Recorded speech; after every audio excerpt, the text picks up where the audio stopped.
The Neil Diamond Musical, A Beautiful Noise, the uplifting true story, featuring all the songs you love from his Grammy Award-winning career. October 21st through 26th at Des Moines Civic Center. On sale at dmpa.org.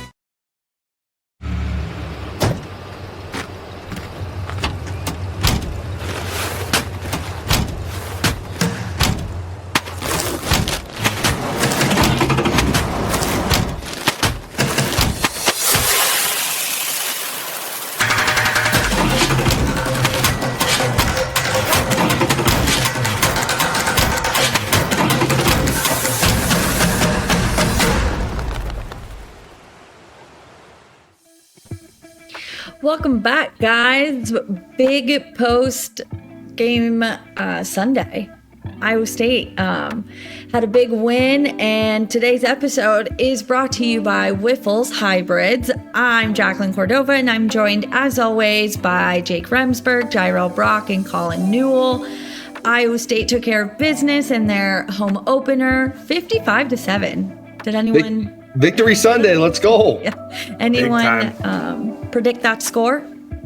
No, not at all. And to tie in Wyffels here a little bit, they're a little thin on the ad. There was make some noise. I think the Iowa State Cyclones made some noise yesterday.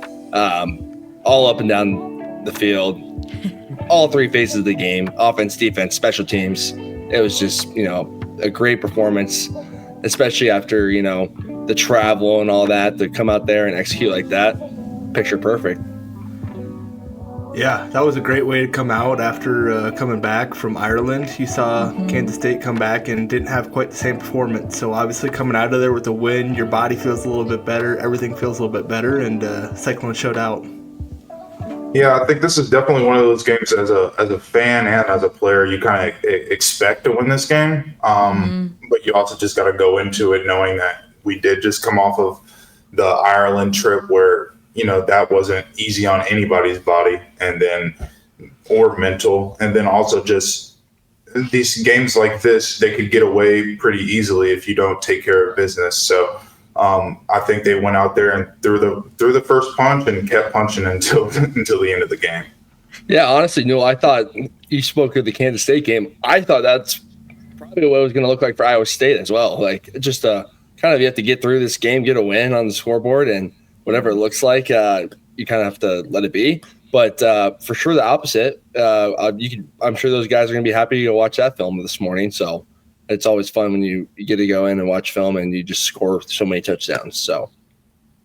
Yeah, they definitely executed. I mean, just the quick hits from the game itself. I mean, Rocco Becht went 19 for 20, so 95%, which broke Seneca Wallace's school record, which was 91.7%. 278 yards, 3 touchdowns, 0 interceptions. Over 7 different Cyclones scored touchdowns/field goals. Wow. Bramer, Sama, Burkle, Townsend, Mansky, Dylan Lee, and of course, we'll get into it, Kyle I always butcher his name and I feel so bad. Kyle Conradi. His record field goal, that was huge. The defense only had 209 total yards allowed and 2 interceptions. And then special teams, shout out to Aiden Flores, punt return. Huge. He had 66 and 51 yards. And yeah, I mean, it was just, really, really, really great day. It was beautiful out there too. We had a sunny start to the day, and then in a almost poetic way, a storm quite literally rolled in at the end. As Iowa State put a stamp on that game. I mean, when you guys look back at yesterday, what was your wow moment? I think for sure, you mentioned it. I mean, Aiden Flora, like, if we're going to go back to our new names segment we did last week, like Aiden Flora is my guy this week. Like ADM, local guy, you couldn't ask for much more to come in and do that on special teams. I did think, this year, the first 2 games, our special teams has been on point. And that, that leads to, we talk about all the time with Coach Campbell in, our meetings, like special teams is just as important as offense and defense. Those plays are pivotal in the success of a team. It really determines whether you're going to win the big games or lose the big games. So to have that dialed in and, not only is Aiden doing a great job returning those, like you have to have a good blocking scheme when you're doing like punt return and stuff or kickoff return. So, and on the contrary, we know when we're punting or kicking off, that's been really solid as well. So huge shout out to all the special teams guys. Those guys work their tails off. And a lot of those guys are just, trying to get on the field.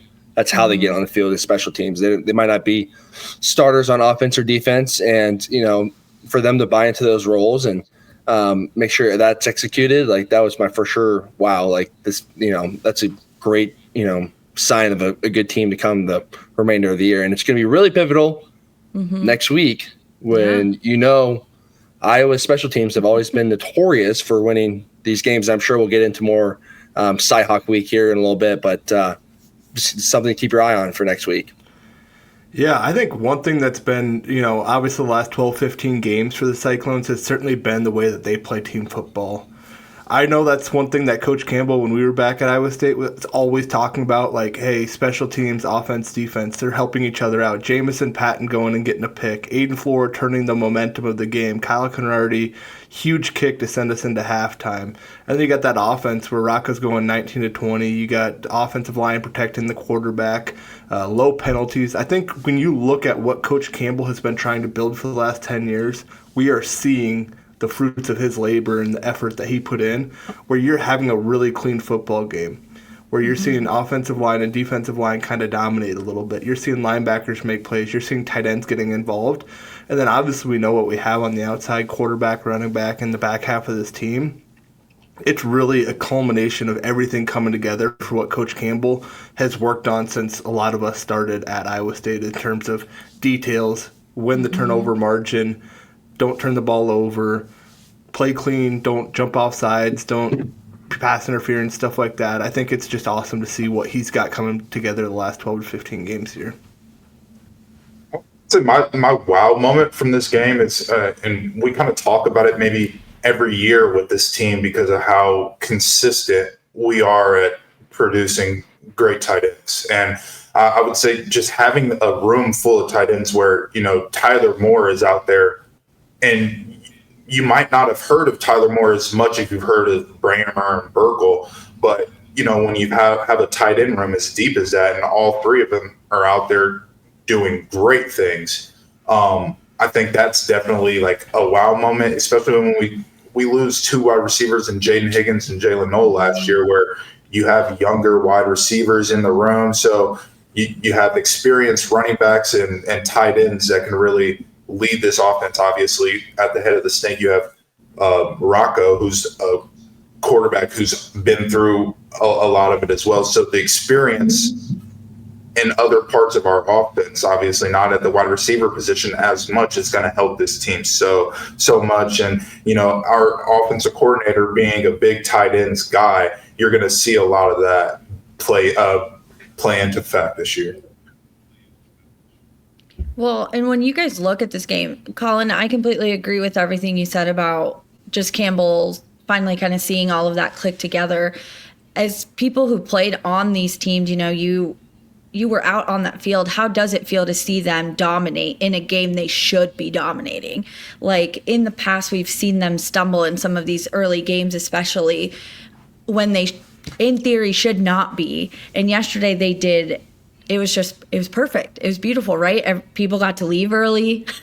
That stadium was pretty cleared out going into the fourth quarter almost. And yeah, I mean, even, I hate to say it, but like even I was bored because it was just like, okay, this is going to be a good win. How does it feel to see them just click it all together? I think it's great to see. I mean, Iowa State's supposed to go out and dominate South Dakota. Even a very good South Dakota team, which I think in the FCS level is going to do a lot of really good things. I think a lot of that goes to the culture of the team, right? Like, that's what ultimately sets the tone. Like, hey, we just got back from Ireland. We're jet lagged, weird schedules. We're going to go out there. We're going to have a great week of practice. Clearly they did that because they went out there and they were firing all cylinders.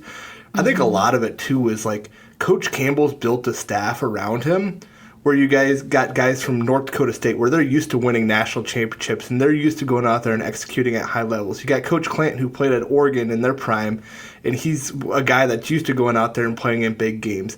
I think what they've been able to do for that culture of this team and guys that have the expectation that every single game you go out there and you dominate, has resonated with the players, and I think you're seeing that throughout the program and every facet of the program, whether it be nutrition, guys look good, the strength, guys look like they belong on that football field. So that's certainly areas that I've kind of seen where they're starting to get their whole team to come together on one thing, and it's really paying off well. Yeah, I think you go into that game with the mindset of going into any game, like this team can beat us if we don't play our best. So as a player, I mean, once the game's over, maybe halftime, you're looking like, okay, this is a complete ass whooping to a team that, can't really hold our jock straps. So it's like now as coaches, they're going to be talking to the players, giving them every reason to not think like that. They're going to pull up all of the bad stuff that happened in the game to show them, like, this is what we could still grow on. This happened that can't happen next week because we're going to be playing a much better team who's going to do things that we haven't seen yet this year, and you got to be prepared for it. So, watching what happened on Saturday down the drain has to happen. And I think our coaches, Newell, like you said, that they've been in all different types of positions as coaches and as players, so they know the best way to handle this with a young team and with the older guys that we have as leaders. They'll be able to step up and show the younger guys to flush this and get ready for a big game against Toe. And when I say Toe, team out east, yeah, we don't say the other thing. We don't say that, yeah. Toe. That's a good point, though. I thought about the same thing, Noel, and it's really it's a championship culture. It's a championship team. Championship teams make the easy games look really easy. They don't make them look hard. Like, in the past, you're right. Like, we have struggled in these early games. I remember, going to OT with Northern Iowa, and nothing against these teams. These are all super talented teams that, obviously South Dakota will I'm pretty sure we'll do pretty well in the FCS this year. So super talented, but when you're a championship team and you build a championship culture, you know what you're capable of, and you're going to go out and execute it. So yeah, absolutely, it's the whole staff. It's it's everything. Coach Campbell used to say, "How you do everything is how you do anything." So it's really nutrition, sleep, strength and conditioning, film, and all this stuff correlate into winning a football game on Saturday. And winning football games are hard. So you really have to, lock in and prepare each week like you're playing for the Big 12 championship. And the more you do that and the more you prepare like that, the easier those big moments are going to be down the road. And you're always preparing for those moments. So yeah, and especially coming up with the game next week, like we should prepare, like we did last week for this week. Nothing should change just because it's a bigger, better team on paper, because you never know when you get out to the field. The paper isn't always accurate. A team can be completely different. Iowa played Albany yesterday, and I'm sure they're going to watch that film, and, they might look completely different next week. So it's really keeping your preparation and your team in a stable, consistent environment on a weekly basis. When you guys look at the difference between the Kansas State game and this game, Campbell talked a lot about just like the passing improvement. When you look at this from your perspective, what adjustments did you see? What specifically stood out to you when it came to protections and play calls? I mean, just for both of you, for all three of you, I mean, from the O-line, 0 sacks allowed. I mean, several running backs were out there scoring. What were your takeaways in that area? Yeah, I think, when the O-line gives up 0 sacks on a Saturday, fantastic job from those guys up front. And, that opens up so many different other things. As far as like play calling stuff, obviously we saw a variety of different play calls. We got Wildcat in there yesterday. So the more we just continue to add and build on our offense, and you can really, I'm biased, right? I mean, more biased. Like when that offensive line plays like that, you have the ability to do a lot of different things. And especially in the passing game, like if Rocco's got time back there, of course he's going to go 19 for 20. He's an excellent passer, and he's not running around scrambling, trying to make things happen because he's got time. So bias, of course I am, but it's probably a true statement regardless of who you ask. It starts with the O-line up front and protecting them. And, with that, it's communication. That's veteran guys up front. It's knowing, hey, this might be a Mike blitz. Like we're seeing the Mike creep down a little bit, or you see the Sam on the edge creep down. Like it's being able to, say, hey, blitz right. And we used to call that like a fan call at one point. I don't even know what we called it the last couple of years, but we'd fan our protection out to, a blitzing linebacker. And those are just things that, when you have that locked in and dialed in, like, yeah, you're not going to give up many sacks. So, and then obviously technique wise, like those guys are money. Clan's a scientist on the O-line. So, the technique from those guys look fantastic right now. Yeah, I think what they got going right now is really solid. When you protect the quarterback like that and he can get back there and deliver, that's going to give everybody confidence. Like, as an offensive lineman, as a player just in general, you maybe don't know statistically where he's at, but just off the feeling, like you're starting to defeat some people on that defense when you are able to move the ball at will, right? Like Iowa State got in the red zone and was 8 of 9 in the red zone. The only time they didn't score was at the very end of the game. Third down conversions, Iowa State was money. Iowa State kept themselves on the field, and a lot of that is obviously due to everybody on the field. But that offensive line, when you keep a quarterback clean, you get a little bit of swagger to you. You get a little bit of confidence to know, hey, like we can go out there. Not only can we run the ball on these people at will, but we can also go out here and we can throw the ball around the field. So obviously put up great numbers rushing yesterday, cleaned up some things. Obviously the pass game, keeping the quarterback clean was really the emphasis going into this game. I know Coach Campbell said that at the end of the game too. Like we went in with the pass heavy emphasis. So when you face Iowa, you kind of know what you get. They've run pretty much the same blitzes. They've run the same defense for years upon years upon years. They'll have little wrinkles and stuff. But being able to say, hey, we had one really good game where we ran the ball really well, and then one game where we came and protected our quarterback and threw it all around the field really well, that gave Iowa State an opportunity to be able to say, like, hey, this is our focus of this week. This is where we really want to grow. And when you get that opportunity, you do take so many steps forward, opposed to saying, you know what, we didn't run the ball great week one. We didn't pass the ball great week one. I don't know where we're at. So they were able to say, hey, we have some really good stuff we want to do, face a little bit lesser of opponent, and you get to go into that game and say, hey, let's really focus on technique. Let's really focus on our play calling. Let's really focus on how our operation looks. And I think all of that standpoint looks really, really good. So I think that's a huge opportunity when you go into a game where you know pretty much what the defense you're going to see next week does. That's a great point on the O-line, though. Like, absolutely, you build confidence when you know the offense is grooving. Like, as an O-lineman, that's how you build your confidence. That's critical for like success moving forward, because a lot of O-line play is very mental. Like it's kind of like a golf swing. Like if you don't have it going in your golf swing, it's going to be kind of in your head. But when you got it going, you feel good and you have that swagger, or that aura, I should say. You're gonna have a pretty good chance of winning reps. Your one-on-one reps, because you're confident and you believe you can win those reps. Jirehl, did you have anything? No, I mean, in a protection standpoint, like as a running back, when you have an offensive line that knows where they're supposed to go, I think sometimes as a running back you get put in these limbos where if an offensive lineman doesn't, block the right person, then you're on a 300-pound lineman, and you find yourself on a 300-pound lineman. Then you got Carson Gonzalez just lined up against a big D lineman. So obviously, you appreciate your offensive lineman for being able to stick with their blocks, and it makes it easier for quarterbacks and running backs, because if the offensive line can pick up the protection, the running back can get out on his check down a lot easier. That gives the defense another player that they have to worry about out of the backfield, and then gives Rocco another person to dump the ball off to. So I think when you have a quarterback going perfect, you really wanted to keep that. I know I was in front of the TV yesterday, like, don't drop a pass, don't drop a pass. Lineman, don't miss a block. You know what I mean? Because when you start the game the way he did, you just kind of wanted to keep going.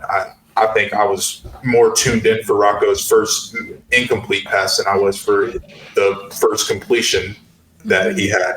But offensive line did a great job. Running backs obviously helping with the linebackers and any other blitzes that they had. It was a solid team effort when it comes to protecting the quarterback for sure. And running backs come to like those. I mean, you remember, Jirehl, like you guys used to come to like our third down walkthroughs before games. Oh yeah, we would have meetings before the games. And just running backs and linemen. Yeah, running backs and linemen. So people forget like the running backs have to be in tune too, and it's kind of hard to communicate that on the field. Like I can't just turn around and say Jirehl blitz. Like you kind of have to. Those running backs have to be in tune with what the O line's doing. So absolutely credit to them too. The 0 sacks is both running backs and tight ends too. So there's more than just the O-line, protection basis. I think that's a great point you bring up there, Remy. As far as like how much communication non-verbally goes on between an offensive line, tight ends, quarterbacks, running backs, whatever it may be, like the number of times that we spend looking at what these blitzes that these teams throw, because there's some crazy blitzes and everyone has a little bit different wrinkles for every team. So I think that's one thing that doesn't maybe get talked about enough is we will spend an hour doing a slow walkthrough with cards where we've seen the blitzes from South Dakota for the last 3 years, and they're throwing them at us, and we're trying to walk through them and see how they actually play out and how we naturally kind of pick them up. So then when we do get to that game speed, or we get an idea like, hey, we see this outside linebacker walking up and he's 3 yards off the ball and their defensive end is maybe an inside shade instead of an outside shade. We've already seen that. We have an idea of what they're doing because they can't just make stuff up every week and then expect their defense to learn it. So they're going to repeat a lot of these same things. But I think that's the communication that goes on and pointing and things like that is one thing that this team's done really well to be able to pick up those blitzes in those situations. It's like when we played Clemson and they used to bring out cards. Yeah, Dabo ran this blitz in 2008 against Notre Dame. Like, what? Like, why are we practicing? It was 15 years ago. Well, you never know. He might pull it out for this game. No, and it's actually crazy because we would, on Fridays before we'd either get on the bus to go to the gateway or get on the bus to go to the airport, offensive linemen and the running backs would meet on the field and walk through them, just like Noah was saying, for like an hour. And you really don't – these are things that happen maybe on third downs only. Really third downs, maybe at other times in the game. So you don't even know if you'll really get to a lot of these blitzes, but you just got to be prepared for anything because like Jake said, they could bring a blitz from 2008 that if you didn't prepare for it, your quarter could possibly not play the rest of the game if they succeed that blitz. Well, and I feel like you guys, I hadn't even thought about the fact that, yeah, you're right. You can't just like openly talk to each other like that on the field. So when you guys talk about how you had no idea someone did this or someone said that, and I'm starting to catch on to it now because there were like times yesterday in interviews where certain players were asked things and they were like, oh, did that happen? Oh, did they do that? And I was like, this is so interesting. Yeah, it's weird. You don't really, it's like after the game, you look at highlights, you're like, oh, that happened? Oh, I didn't know Mike Rose got a pick today. Just all goes so fast. Well, and I was reading, it was Drew Clausen and was talking about just like the way camaraderie, I butcher his name every time. The way he kicks and the way he likes to kick and the way he knows exactly how a kick is about to go just from how he feels it. And so I guess it makes me think of the fact that Colin and Jake, you guys were on the line. Are you changing how, like, your blocking style depending what exactly, you know what I mean? Like when you're there and you know what's about to happen, once, you've communicated, it's happening.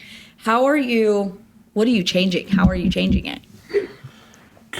Communication. Typically, like when you walk up to the line of scrimmage, like the center's going to identify a mic point, and then the tackle's job is to say hey, we got something come off the edge, because like when I was a center, I couldn't always see that stuff. So like running back even has a different perspective where like they can see the defensive end shift inside or a linebacker walk up. So that all has to then get relayed back from like left side of the offensive lineman to like 5 guys over to the right side. So like if we're all pushing out one person further, everyone knows that they have to go to the person in front of them's blocking point instead of where they initially had thought that they were going to.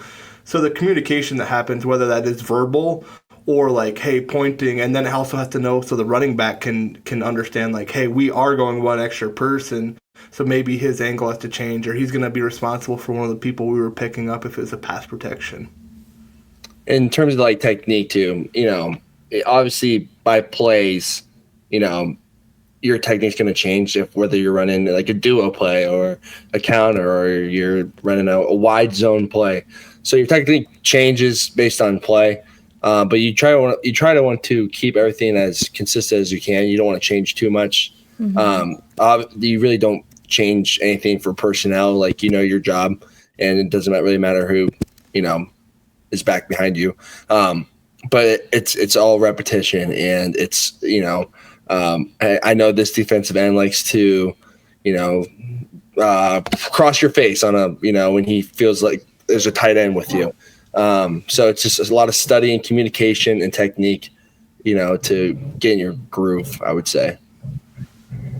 And a lot of trust. I mean, you really have to trust that your teammates are doing exactly what they're supposed to be doing. Obviously, there's times where things could get messed up. Somebody forgets what they're doing, or they do the wrong thing, and that's when you have to have that trust that if my teammate's doing the wrong thing, you can't necessarily go fix what they're doing, because you got to make sure that you're doing what you're doing as well. So it's like it's a tough thing. Like, you really do have to pay attention when it comes to film study and knowing what you're doing, because you could be the determining factor of winning the game or not.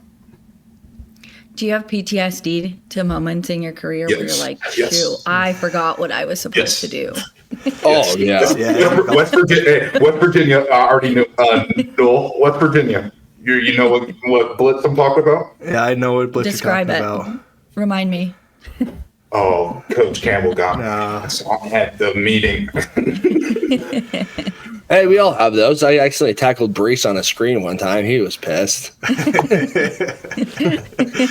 Yeah, there's a lot of things, because there's key plays, right? Like one or two plays maybe don't make a game, but they can certainly change a game. So if you can convert a third down and you can pick up one of their blitzes that they scout. They're just they got coaches that get paid a lot of money. They got kids on scholarship that are nowadays making a lot of money to go out there and perform. So I think at the end of the day, everybody wants to hide their cards. Nobody wants to come out there and just show this is what we're doing. Iowa State's doing a great job of that, and we move our tight ends a bunch and we shift and we motion, and we'll run 3 or 4 different plays out of the same formation where you don't know what we're going to run. So it's harder for you to gauge hey, let's run this blitz or this stunt, or hey, they're going to run at us or away from us. So defenses do the exact same thing, because you don't want to give anything away and make it easy. But there are some tells that you can say, hey, based off of this alignment, this is typically what they do. So you have to put some money into the fact that hey, they're in this formation or they're lined up this way in the defense. You have to be ready for this. Doesn't mean they're going to run it, but you have to be ready for this, and that may change the whole way you go about the play. So I think that's a huge aspect of it. And you say a little bit about how they're lined up, but people probably don't realize that as running back and linemen, we actually do focus a lot on how safeties shift post snap to see where blitzes are coming from.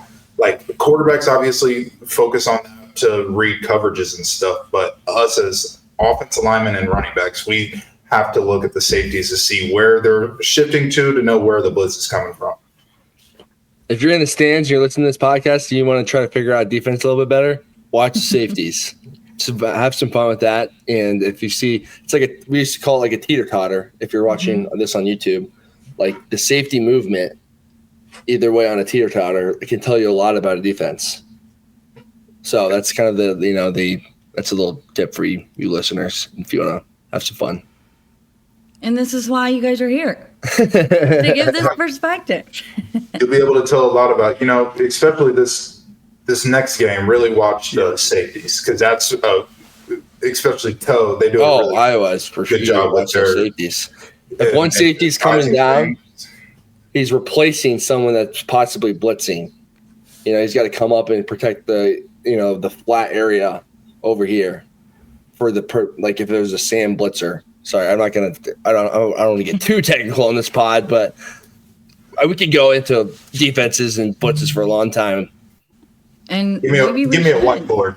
I was Give me a whiteboard. I was going to say, maybe we need to grow Woody's whiteboard and give you guys a whiteboard. Oh, No, that's very valuable information. And there's plenty of people who don't know that. And I mean, it's all very interesting to learn from your guys' perspective, being that you were literally down there. You were doing it.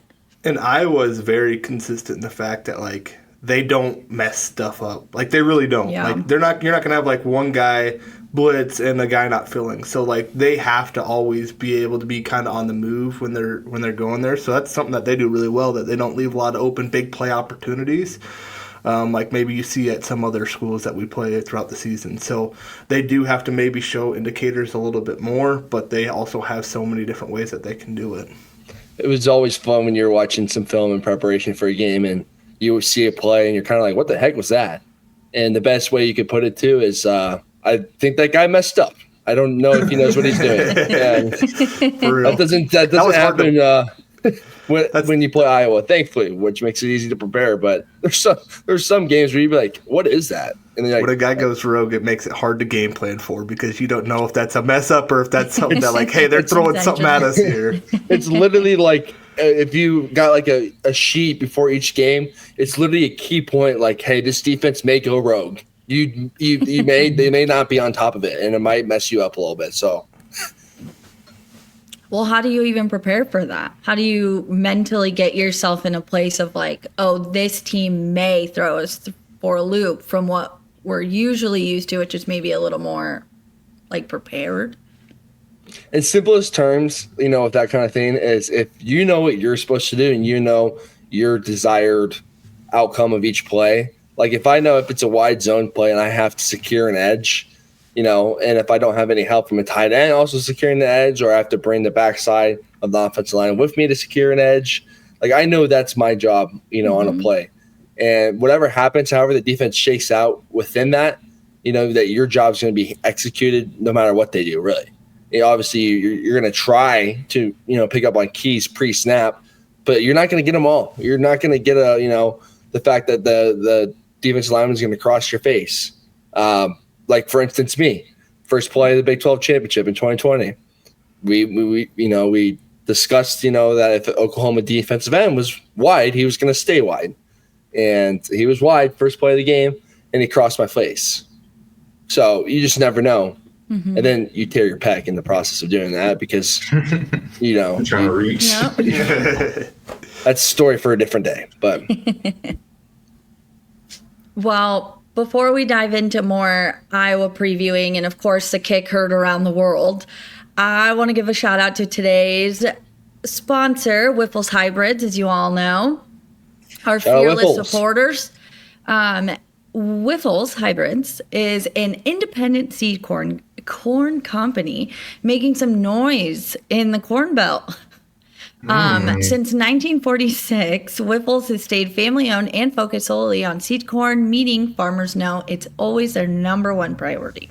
With their new Ames warehouse, which Aiden and I drove by it, it's super nice.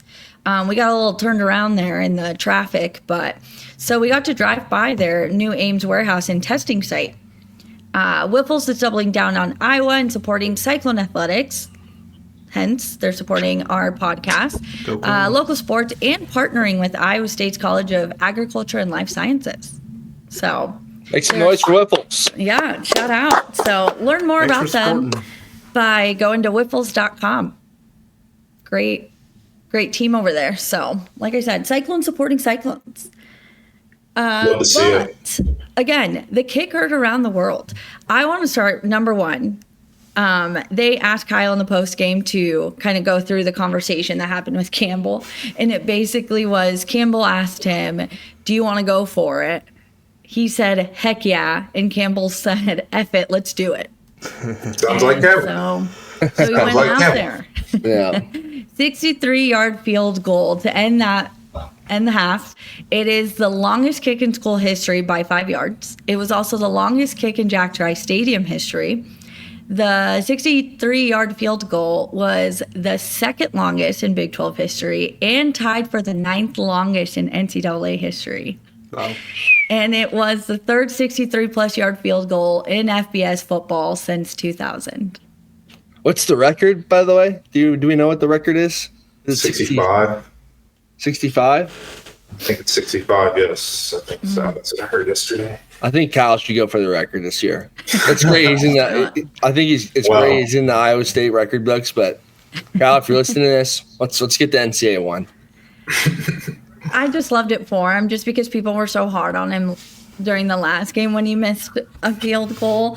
And of course, the very rational fans that were tweeting during the game were like, fire him, get rid of him, replace him right now. And so I'm sure it felt good to go out there and just kind of shut them up with something that explosive. So it was really fun to watch, especially from the press box, just because you guys look like ants when you're down there kind of from the press box. So it was just funny to watch the kick go in, and then he just like turns, and it's just like everybody starts mobbing him.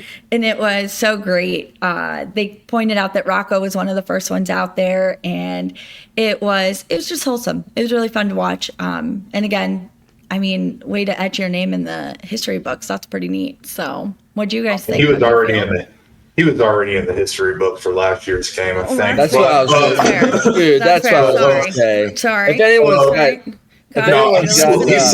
he's solidifying his name in the. If Kyle's dad's listening, my bad. He solidified his name in the history books with that, and I think we talk about a 65-yarder would have broke tied the record for NCAA. I think he had enough on there for a 65. So no, that definitely gives him confidence. I mean, confidence as a kicker is everything. Last week missing that one, I think, probably didn't deter him at all. He probably realized the conditions that he was in and everything like that. And as a kicker, just like a lot of other positions, you got to have a short memory, wipe it. You know what you do best, and just go out there and do it. And for him to say, heck yeah, to Coach Campbell asking him if he wants to, go for it, that's his confidence was already there. He didn't need anybody to pick him up for that. So no, that's great to see, and that's a weapon that we have in our back pocket if we ever need it come down the line. Yeah, I think that's huge. Not only like that's going to grow his self-confidence, but that's going to grow that whole operations confidence, but also like Campbell to be like, F it, let's go for it. Like he knows he's got his coach's support, which ultimately is like just one of those another people behind you that's going to be supporting you. For him to even be more confident when you go out there and do that in a big game, he'll have that opportunity, I'm sure, again at some point, whether it'll be 63 yards again or not, I don't know, but it'll be a big kick where he remembers that, he's got Coach Campbell's confidence when he's running out there. Certainly plays a huge aspect in it. Yeah, I think we know we got a good kicker, and people in the NFL get paid millions of dollars to kick for 3 points, and they miss them too. So misses are going to happen. As unfortunate as it is in the moment, but we got to get one. And he really likes to make field goals against the team out east to win games. So I am looking forward to making more field goals next week to hopefully win more games. But 3 points are important. So that can be the difference between a win or lose, just like last year. So it's important to have a good kicker, and, for the team to support a kicker, because they are, they can get bashed. They're one of the positions that a lot of fans come after if something bad goes wrong or whatever. So it's really important to, be behind your kicker and make sure he's feeling confident, and your head coach and your team's behind him. It's all that matters. Whatever, outside noise there is, doesn't matter when you got your whole team supporting you. And I actually saw a funny TikTok of him. His girlfriend posted a TikTok of him at looks like Texas Roadhouse after the game. And he's pretty proud that he had 100 new Instagram followers from the kick heard around. Oh, wow. That is so fun. He even got a good Pat McAfee shout out. How can you forget about that? When the guy Pat is telling you got a cannon for a leg, you're up there. What was it? He'll probably be on the show on Monday. NCAA record 69, Big 12 65. So he would have had enough for the Big 12 one for sure. I think he would have had enough for the NCAA one too. Okay, let's not push it, Jay. I think we're getting there. We're getting there. if we got a lead this year again, like we did yesterday, which I hope we do, I think we should just purposely go down at the 70-yard line, even if it's second down, and just kick it. Just kick a 70-yard line. Oh, or for the 70-yard field goal. Yeah, let's not do. What's that math? Is it how many yards back is it? It's a long way. Yeah, Iowa State kicker has a cannon. Cannon. I love the Pat McAfee show. Love 300,000 people have seen this tweet. That's crazy. And speaking of the Pat McAfee show, I mean, Coach Campbell and staff has gotten a lot of love on there on that show as of late. Yeah. Very deserving too. Rocco obviously has as well, just with his performance and he's becoming a kind of a household name. It's so fun listening to all my podcasts and shows I listen to, and Iowa State being a forefront, name or a repeat name on these shows that, a couple years ago or 10 years ago, they would have never talked about Iowa State's game. So that's very valid. So obviously, big game, big rivalry game, in-state rivalry. How does Iowa State carry this weekend's success, or whenever you're listening to this? How do they carry this into next week? What do they need to do going into a high-stakes rivalry game like that? Well, first and foremost, it's at the end of the day, we play a physical sport. So, the number one thing is get our bodies back. Get in the treatment room today. If anyone's banged up, it looked like Flora had a little hamstring issue yesterday on his punt return. So being able to get your bodies back is going to be the number one thing for at least the first couple of days here until, your first real practice on Tuesday. So the better we can, get healthy and, because everyone's going to be banged up a little bit. You've been doing this now. You've been practicing and playing games now for over a month. So everyone's got their little things that they're going to have to get their treatment on. So that's the first step, and making sure you carry over what you did on Saturday to next Saturday. And then obviously, being able to come to practice with energy. It's a high energy week. Like if you're not showing up to practice with high energy, because the practices are hard this week. Not anything different. It's just that, there's a very excellent team, and they've always been very fundamentally sound. So you have to have intense, hard, executed practices to make sure you can go out and win this game. When we talk about this team, Jake, let's be very clear. It's an excellent defensive team, right, Jake? I wasn't gonna go like that, man. But I'm so down to say that. Oh, dude, it's hate week, man. I don't care. Yeah, it is. They are a very well-sounded defensive team. But like you said, it's a very physical sport. Get healthy. Saw Trevor Burr was not playing yesterday. He was hurt. Carson Willage, he was out. There were some other guys that possibly were out as well. So I think a big part of it is, getting healthy.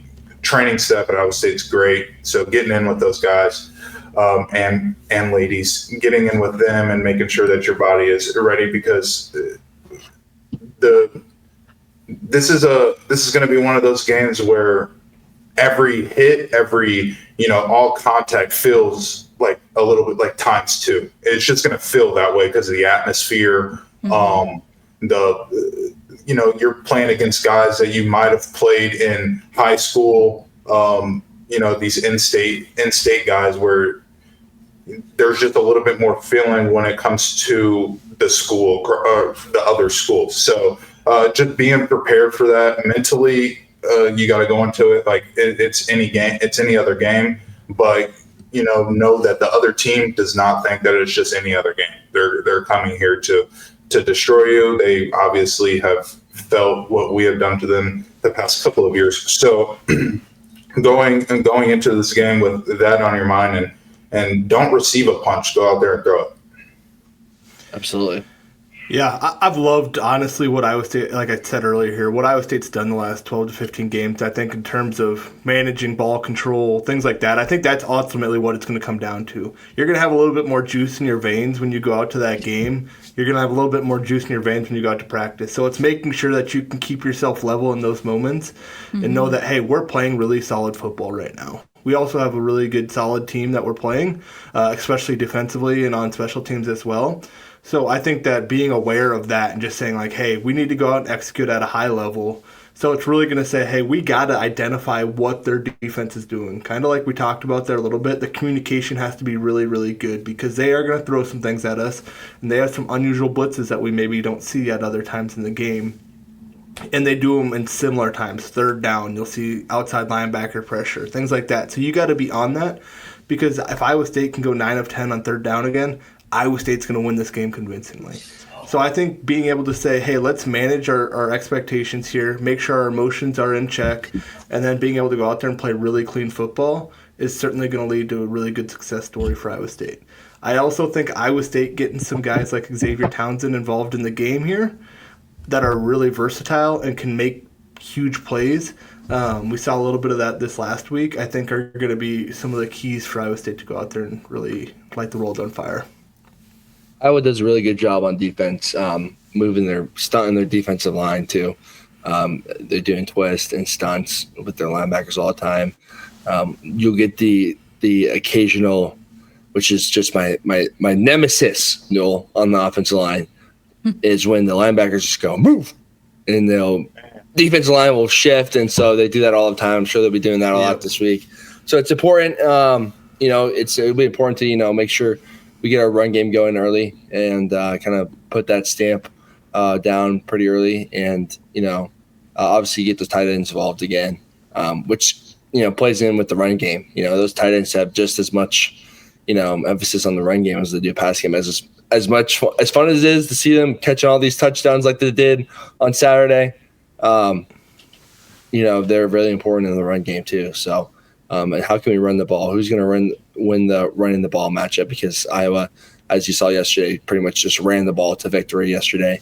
I suppose we passed the ball. They're not going to throw it. Man, Jirehl's fired up for hate week. Oh no, I am. Oh, dude, I'm telling you, like it's a great week, post athlete, because it's really fun for us now. It's a lot of stress in the moment as a player, but now every single day this week you wake up and you're like, it's Cyhawk week. I have to execute my job at a Cyhawk level. But so there's a little motivation for you. But now I see why Cyclone fans have been mad for so long, though, when losing to Iowa. Because you look at a team like that and you're like, how in the world did we lose to Iowa? You know what I mean? Like a team that can't score the ball. So, it's almost more frustrating now as a fan, because obviously before I went to Iowa State wasn't a fan of Iowa State. So now watching the Cyhawk game outside of it, it's like, come on now. It's a big week. Come on. So would you guys say the run game is like a point of emphasis going into this game, or what specifically do you think of when you think, okay, they're going up against Iowa, this is a whole different caliber team? Line of scrimmage. Mm-hmm. It's always about the line of scrimmage. You got to win the trench against Iowa. Mm-hmm. Subtle flicks. The reason why I was able to run for 100 yards on Iowa is because our offensive line was absolutely mauling them all game, and then it's extended because it goes out to, like Jake said, the tight ends. Those tight ends have to be, because they have good linebackers. They're a very sound, well-coached team. They're not going to make mistakes on their own. They're going to fill gaps. As a running back, you're going to have to make people miss. That's just how it is. We can block everybody, but we can block everybody that we're supposed to, but you're going to have to make somebody miss as a running back. Maybe 2 yards after, like 2 yards after the line of scrimmage, or maybe even 2 yards before the line of scrimmage. You're going to have to make somebody miss, and that's going to, whether it's a 2-yard loss or a 2-yard gain, that's going to be the difference in this game. Mm-hmm. Iowa's whole MO has always been win the line of scrimmage, and we're going to make a couple plays to a couple, deep pass plays or whatever, take a couple shots throughout the game and hopefully get lucky, but we're going to run the ball. So being able to come back and contradict that with like, hey, we're going to run the ball on you, and we're going to stop the run on defense. And that kind of flips Iowa's mind a little bit, like, oh gosh, like that's kind of our MO. That's how we win football games at Iowa. So we'll be interested to see like what our approach is in terms of our game plan, because obviously we have an excellent core receiver group and we have great tight ends. So how is Mouse going to dial up, especially that first quarter? It's a big first quarter. How well are you going to start in the first quarter? Are you going to attack the run? Are you going to look to open things up in the pass game and look to run later in the game? So certain things like that first quarter is going to be a tall tale sign of the game, of what Iowa State's approach is. And I would have a feeling that we're going to try to get the ball running quick. So what about the D-line, or just really the defense in general? Do you guys think they hit another gear? Like you said, Iowa's not the strongest on offense, but I mean, that game's always weird. If we take the run game away from Iowa, you got to feel pretty good.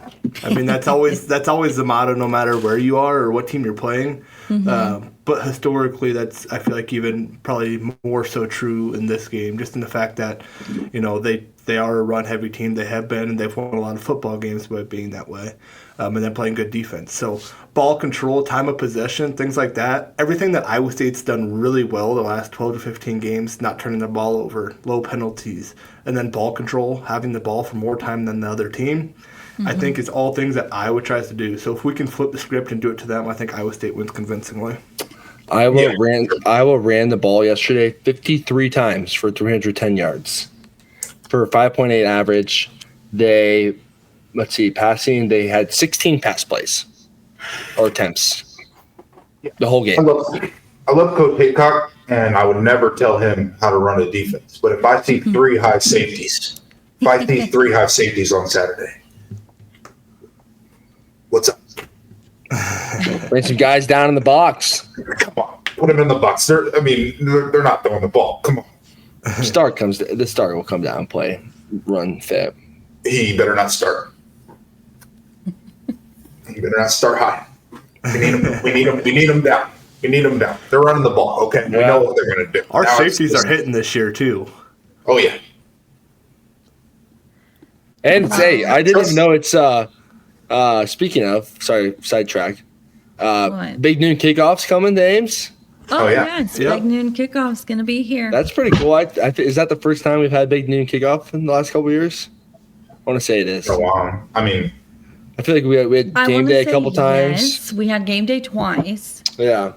I think it's the first time Big Noon. It's another interesting. Here's another interesting point for this game: is it's an 11 o'clock kick. Oh so yes. You got to wake up pretty early for those 11 o'clock games, and I don't think we've had an 11 o'clock game in the Jack for a long, long time. Yeah. Yeah. I don't think I had one my senior year, or maybe we did. I kind of forget.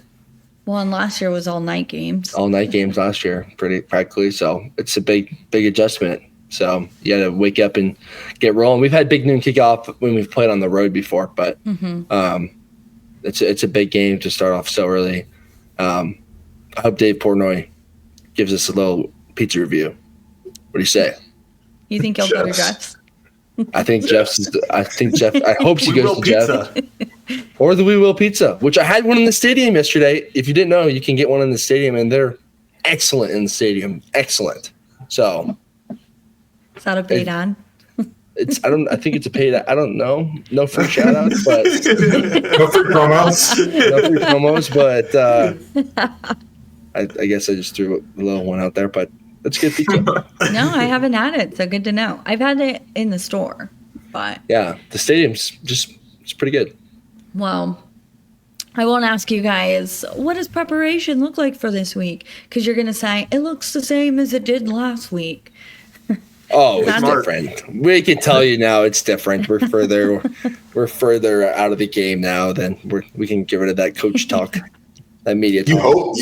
You hope it's the same, but it's different. Like that's the reality of it. It's like the type of thing where like you get home at night and you're like, I should open up my iPad and get I should watch more film. Like A little it's just bit one of more those, film. like a little This more week. film. Like this week, just like a little bit more. Maybe you're in the weight room, like maybe one more bicep curl. Maybe one more play. Maybe one more play. One more play. Yeah. Maybe one extra step in your offensive indie time, O-line indie time. You take that pad a little bit further this week.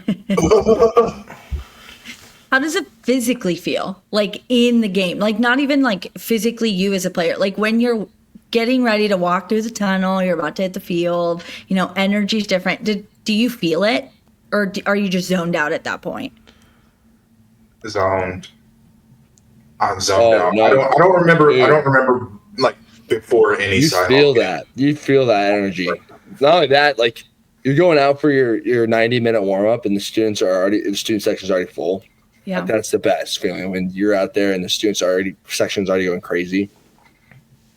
I feel it's the emotions, right? That's how it was for me. Like you knew you were going into a big week, so you maybe a little bit more every single day, right? Find that difference maker that you can. You get to the game, and I like felt the emotions just a little bit more than anything. Once I was playing football, it was good, but it was that lead up where it's just like, all right, I got to keep my emotions in check because like I got to make sure that my mind is thinking clearly, I'm communicating well, you're doing everything the right way. But yeah, for me, I felt a little bit more when you ran out to that stadium and you were saying, hey, you're facing Iowa. Absolutely, and you see those colors and those helmets across from you in warm-ups. Like you really have to dial into like you cannot lose your adrenaline rush before the game even starts. Like, yes, the run out of the tunnel is fantastic in front of that crowd. You see a couple extra different colors in the stadium or different types of fans in there, and you get a couple yelled at. So you feel the energy, you feel the what's happening in the stands around you, but it's how can you level yourself to not lose, that pregame adrenaline rush too early. Because, your body will get drained, if you, build in and you buy into all that stuff too quick. It's emotional. It's draining mentally. So as best as you can keep your mental sharp before that game, the better. I looked this up last night, and now I can't find where I noted it, but I believe it's been like 10 plus. Am I making this up? Since Iowa State won the Cyhawk inside of Jack Trice. Oh, it has to be 10 plus years. 14, I think, was the number I found. 2011. 2011. So, Boy, Aiden. I was here in 2017, I think. Well, I was there in 2017, 18 when they should have won. It went to overtime. That was a crazy game. Aiden coming in with the stats, Mr. Stats, Aiden guy. the Steel Giants game. So It's time to get it done in Ames. We need it really is. Keep the trophy in Ames. Campbell had a great. Oh, what did I saw some video of Coach Campbell not too long ago from the locker room after K-State. He's like, we didn't have a trophy case 10 years ago. We got one now. So let's keep our trophy Keep in it Ames filled. and keep it filled. Yep. Well, I think that's a great place to end on.